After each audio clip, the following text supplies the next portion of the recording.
하나님의 신실하신 은혜가 이제 우리 가운데 충만하기를 간절히 소망합니다. 그럼 우리가 믿는 자와 믿지 않는 자를 구분하는 중요한 차이점 중에 하나는 자아에 대한 인식에 있다, 그렇게 할 수 있습니다. 여러분, 사람이 볼 때 아주 괜찮은 사람이라 할지라도 하나님 앞에서 아무도 선하다고 할 수 없음을 우리는 잘 알고 있습니다.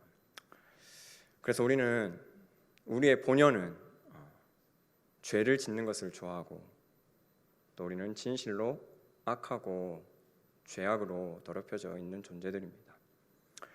그러나 바로 이 사실로 인해서, 이 사실 때문에 우리는 오늘 기도하는 것입니다. 우리를 시험에 들게 하지 마옵소서. 왜냐하면 이것은 나의 의지로 되는 것이 아니고 아버지께서 우리를 도우셔야만 가능한 일이기 때문입니다.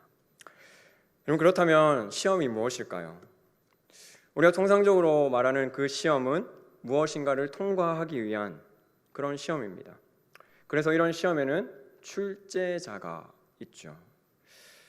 그럼 그렇다면 하나님께서 시험의 출제자이실까요? 아니면 다른 시험의 근원이 있는 것입니까? 성경의 어떤 부분에서는 하나님이 시험의 근원처럼 보입니다. 그러나 야고보서 1장 13절은 분명히 우리에게 말합니다. 사람이 시험을 받을 때에 내가 하나님께 시험을 받는다 하지 말지니 하나님은 악에게 시험을 받지도 아니하시고 친히 아무도 시험하지 아니하시느니라. 여러분, 성경에서 이 시험이라는 말은 하나님이 자기 백성을 위해 행하시는 훈련이나 연단을 행할 때도 물론 있습니다. 그러나 하나님으로부터가 아니라 악의 근원으로부터 오는 하나님의 백성을 넘어뜨리기 위해 주어지는 그 시험도 있습니다. 여러분, 분명하게 하나님이 주체로서 주시는 그 시험은 우리의 영혼을 더 단단하게 만들고 우리를 하나님께로 더 가까이 나아가도록 하기 위해 우리의 욕망을 죽게 만드는 훈련으로서의 시험입니다.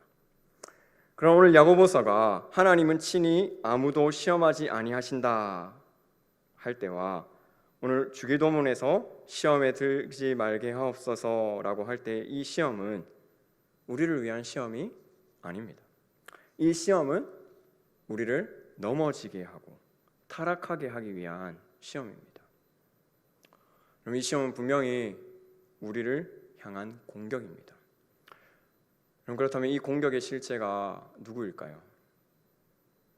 이 공격의 실체는 우리의 원수인 마귀와 세상, 그리고 마지막으로 우리의 육신입니다. 우리를 공격하는 첫 번째 실체는 마귀입니다. 성경은 너희 대적 마귀가 우는 사자같이 두루다니며 삼킬 자를 찾는다라고 말씀합니다. 실로 마귀는 우리를 삼키려고 합니다.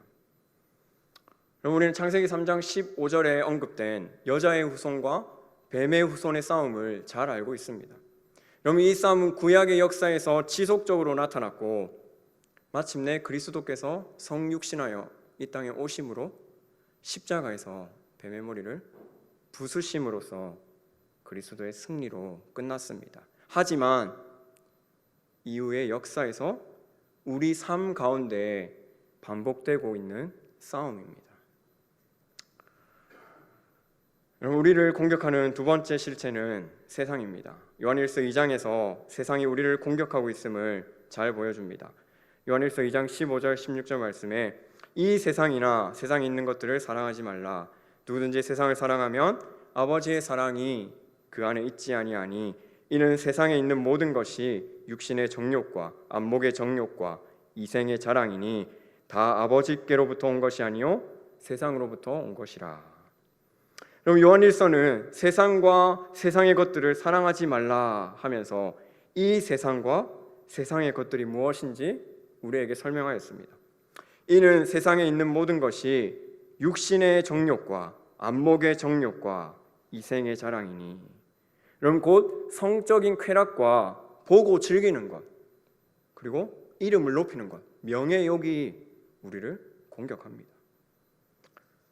그러나 15절을 다시 한번 보십시오. 이 세상이나 세상에 있는 것들을 사랑하지 말라.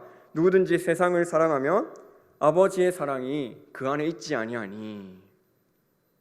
그럼 우리가 육신의 정욕과 안목의 정욕과 이생의 그 자랑을 경험하면서 동시에 하나님의 사랑을 차지할 수 없습니다. 이런 것들이 아버지께로부터 온 것이 아니라 세상으로부터 온 것이기 때문입니다. 우리는 아무런 생각도 없이 육신의 충동을 따라 살아가고 있지 않는지, 아무런 의식도 없이 안목의 정욕과 이생의 그 자랑을 충족시키기 위해서 살아가고 있지 않은지 우리가 돌아볼 수 있어야 합니다. 그리고 마지막 세 번째 대적은 바로 나의 육신입니다. 앞서 본 세상이 외부에서 향한 유혹이라면 나의 육신은 내 속에서 솟아나는 공격입니다. 야고보서 1장 14절 15절 말씀입니다. 오직 각 사람이 시험을 받는 것은 자기 욕심에 끌려 미혹됨이니 욕심이 잉태한즉 죄를 낳고 죄가 장성한즉 사망을 낳느니라. 우리를 시험에 빠뜨리게 하는 것은 우리의 욕심입니다. 내 속에 있는 죄악된 경향이 그것입니다. 물론 우리는 하나님의 뜻을 따라 살기를 원합니다. 그러나 우리 각자 속에서 육신의 법이라는 또 다른 종류의 법이 나를 사로잡아가는 것을 우리가 경험합니다. 우리를 시험과 악에 빠뜨리는 이 세 가지 주체들을 우리는 분명히 직시하고 올바로 이해해야 합니다. 그러면 이러한 두 종류의 시험을 우리는 어떻게 알 수 있습니까? 하나님이 주시는 그 시험의 대표적인 예로 우리는 아브라함에 대한 시험을 봅니다. 창세기 22장은 하나님이 아브라함에게 이삭을 바치라고 명령한 것이 하나님이 주신 시험이다라고 말씀합니다. 여러분, 그러나 그 시험이 아브라함을 넘어뜨리는데 목적이 있지 않았습니다. 여러분, 또 하나님은 광야에서 이스라엘을 시험하셨다 말씀하십니다. 광야에서 줄이거나 목이 마를 때에 그들이 하나님을 의뢰하도록, 하나님을 바라보도록 하신 것입니다. 이처럼 하나님이 주시는 시험은 그들의 백성을 성장시키기 위한 시험입니다. 그럼 반면에 마귀로부터 오는 시험은 어떻습니까? 에덴 동산에서의 그 뱀의 시험, 그 시험에 그들은 실패하였습니다. 그럼 또 마귀가 광야에서 예수님께 시험했을 때 그 목적이 무엇이었겠습니까? 넘어뜨리고 망하게 하는 데 목적이 있었습니다. 그러므로 주님이 우리에게 시험에 들지 말게 하옵소서라고 기도하라고 하셨을 때의 그 시험은 바로 마귀로부터 오는 시험, 악의 근원으로부터 오는 시험입니다. 여러분, 만약 주님이 하나님이 주신 시험을 말씀하신 것이라면 오히려 하나님, 우리를 시험에 들게 하옵소서라고 그렇게 기도하라고 가르치셨을 것입니다. 그러나 오늘 시험에 들게 마옵소서라는 그 말은 그 시험 안으로 들어가지 말게 해달라는 의미입니다. 조금 더 뜻을 강조하자면 그 시험에 빠지지 말게 해 주시옵소서라는 의미입니다. 우리가 사탄이 놓은 그 함정에 빠지지 않게 되기를 간구하는 것입니다. 여러분, 순탄한 삶을 살게 해달라거나 아예 죄의 유혹을 받지 않게 해달라는 것은 올바른 기도가 아닙니다. 우리가 할 일은 하나님이 주신 그 시험을 만났을 때는 기뻐하고 사탄이 주는 그 시험에는 빠지지 않도록 기도하는 것입니다.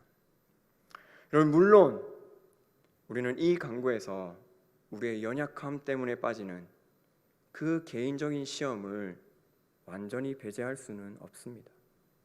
하지만 주님이 말씀하시는 이 시험은 복음을 위한 환난이나 유혹으로 인해 우리가 온전히 순종하기 힘든 그 상황에 놓이는 것을 가리킵니다. 여러분, 사실 여기에 오늘의 핵심이 있습니다. 지금 우리가 살펴보고 있는 것 주기도문입니다. 지금까지 살펴보았죠. 하나님의 이름이 거룩히 여김을 받고 그 나라가 임하며 하나님의 뜻이 이루어지는 것, 우리가 이것들을 간절히 원하고 바라는 가운데 받는 그 시험입니다. 그럼 성경이 말합니다. 그리스도인의 삶은 영적인 전투다. 우리의 씨름은 혈과 육을 상대하는 것이 아니요 통치자들과 권세들과 이 어둠의 세상 주관자들과 하늘에 있는 악의 영들을 상대함이라. 그럼 여기서 씨름으로 번역된 그 단어, 보다 정확한 의미는 격투기입니다. 격투. 그럼 로마 시대 때 노예들이 상대방이 죽기까지 싸웠던 바로 그 싸움입니다. 원형 경기장에서 펼쳐졌던 그 처절한 광경을 목격하고 기억하고 있던 그 에베소 교인들에게 사도 바울은 그리스도인으로 사는 그 삶이 바로 그러한 영적 전투임을 알려준 것입니다. 그럼 이런 점에서 보아도 우리를 시험에 들게 하지 마옵소서라는 이 기도는 시험을 피하게 해달라는 그 기도가 아니라 마주하고 있는 그 시험에서 우리를 보호해달라는 간구입니다. 여러분, 무엇보다 내게 허락하신 그 시험을 통해 하나님의 목적이 이루어집니다. 시험을 통하여 우리에게 우리 안에 있는 것이 무엇인지 보여주십니다. 우리도 모르는 우리 안에 있는 그 결점을 보게 하시고 우리의 믿음을 강화하십니다. 그리고 가장 중요한 것은 우리가 다시 하나님만 의지하게 하시기 위함입니다. 그럼 이것이 오늘 제가 가장 강력하게 여러분께 권면하고 강조하고자 하는 내용입니다. 하나님께서 우리의 연약함을 다 아십니다.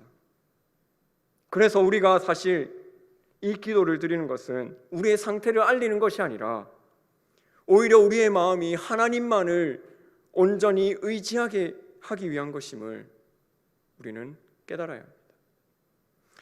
그럼 시험을 만날 때에 하나님만 온전히 붙들지 않는다면 우리는 언제나 넘어질 수밖에 없는 존재임을 깨닫게 됩니다. 그럼 비록 하나님 나라를 위하여 그의 뜻을 위하여 살아간다 할지라도 교만하지 않고 오직 하나님만을 의지하게 하시는 그 하나님의 뜻입니다. 그래서 우리는 매일 겸손한 마음으로 하나님 앞에 이 간구를 드림으로 두려움을 이기고 고난 속에서 좌절하지 않게 됩니다.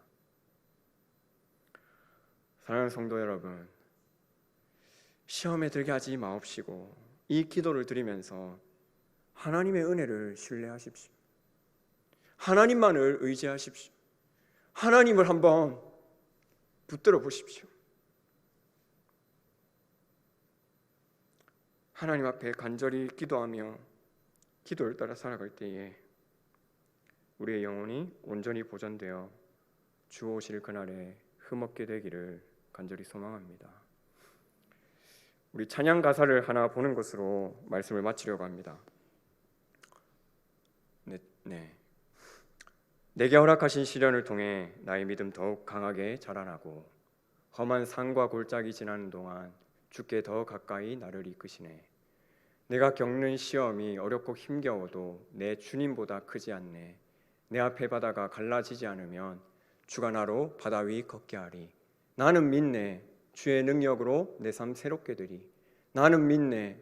주의 능력으로 담대히 나아가리라. 주와 함께 싸워 승리하리라. 날마다 믿음으로 나 살아가리. 이 믿음의 고백이 우리의 고백이 되기를 주님의 이름으로 축복합니다.